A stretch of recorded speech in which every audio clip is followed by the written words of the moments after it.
Well, hi everyone. I'm back real quick here. Um, this is Talisman Copeland coming to you from the beach. Still, I love it here. I thank God every day that I get to be here. It really contributes to my life, my attitude, the way my heart feels, which, as some of you know, has some challenges. And hopefully that energy carries over into the work and the books and um, the teachings that I call myself a Sherpa now, that I'm just guiding you to the education. I'm not a doctor anymore. I retired many years ago. I'm not in practice. I'm just an educator. I don't have a brick and mortar school.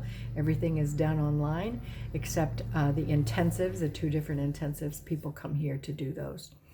And a lot of it can be done via Zoom. I wanted to kind of go through with you what I outlined for myself to do and accomplish while I'm in quarantine. And I'd say we're about down to half. So far, we've done the cookbook with the shopping guide, and then I did a vegan diet with some keto options. And this is all safe, organic, GMO free, gluten free, dairy free, corn free foods. And the shopping guide is in there and a cooking guide. So a lot of times you just fry something or you boil something and you get tired of doing it the same way. Well, there's another option, because all of the things you can freeze dry, you can, you can broil, you can bake, you can baste, you can poach. All of those guides is in that book. And that is available as a paperback on Amazon for $29.99. So go order it. Then the next book that I did was a manual for my students who come and study with me for the colon hydrotherapy certification, for the whole holographic detox program. And I call it holographic now because it's not just singularly fixed. So we're not just looking at cleaning the colon and running water through it and flushing out waste. We're not just doing that. We're also balancing chakras. We're doing energy work. We're doing frequency work. We're doing forgiveness work. We're doing guided imagery. We're doing nutritional guidance as far as what kinds of foods are best when you're doing a detox, what makes it easier to detox. And we're doing some addressing of the supplements to have on hand and things, individual companies that you can order from, so that you have resources. And yes, it does build a business for me. I'm not shy about saying I am a capitalist on some levels, but I've also spent millions of dollars on my education, and would like to recoup some of that, and would like to still stay somewhat comfortable as an aging woman. I don't look like I'm near 70, but I am. So with that being said, colonics, colonics, colonics, colonics. That's all I can say. It wipes the years off your face. So the manual is one for the students, and then I did a little home use setup manual for people who are at home, who aren't going to do it or help other people or answer questions or be a coach to somebody who's in a holistic setting. But these will be ways of helping you to set up your equipment at home, and steps that you can do and track and journal your own personal progress. So that little manual is also published. I have been working on a breast implant illness and recovery book and guide for about 6-7 years now, and it is near completion. I hope this week that it goes to the editor for formatting, because I am lame as they come with formatting. And it has resources, video links, recovery plans. There's some call for action with the FDA in there. And with that being said, I'm not going to divulge too much, but it's really an act of awareness for women and how we get kind of taken advantage of or lied to in the medical community, and how we can recover our true identity and love ourselves just as we are, flat-chested and all. Then I've been working on for about 3 years, maybe close to 4, an end of life legacy guide. It's going to be a shorter book, but it's about how do you want them, you imagine yourself at your eulogy. You're just a fly on the wall watching them, and what do you want them to say about you? So we start at the end and we work back in the book. And there's not a lot I can say, but there's some factors that I put into the book that I think everyone needs to take into consideration. And that book should be out actually pretty quickly.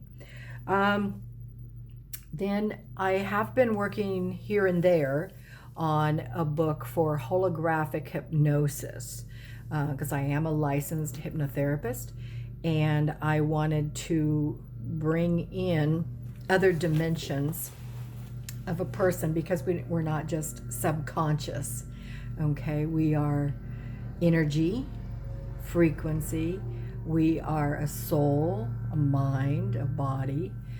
We have different aspects of each of those. We have different chakras that rule different DNA strands that we came in with.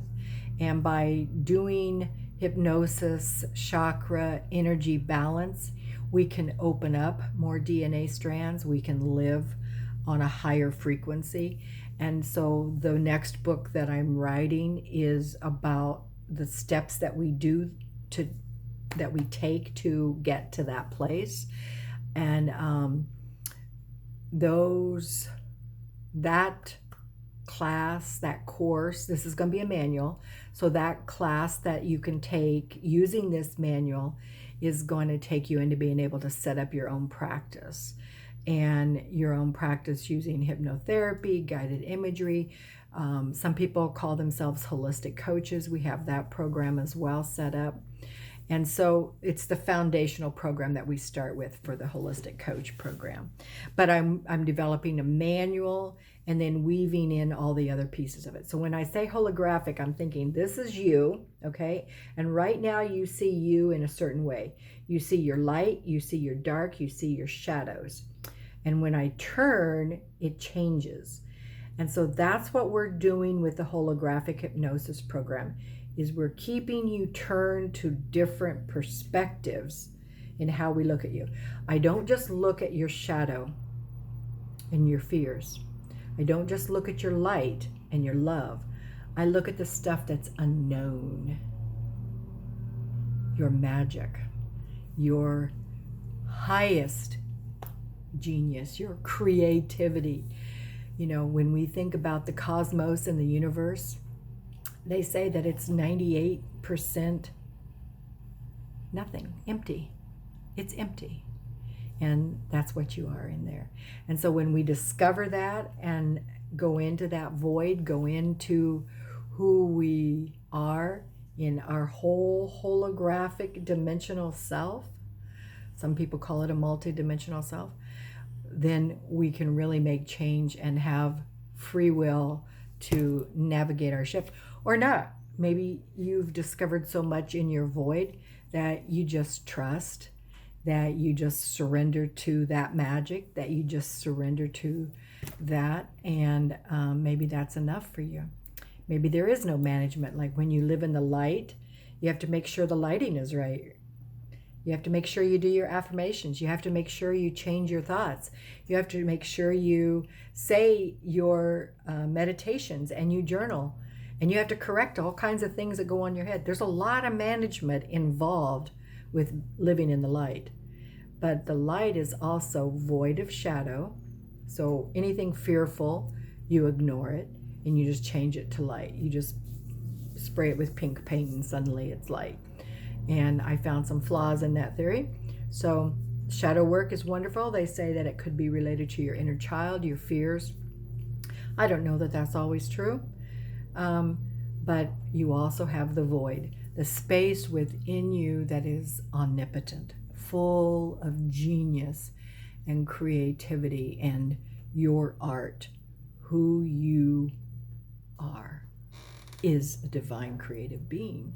And so we go in the holographic hypnosis work to explore that and to help guide people to that. So with that being said, that's coming.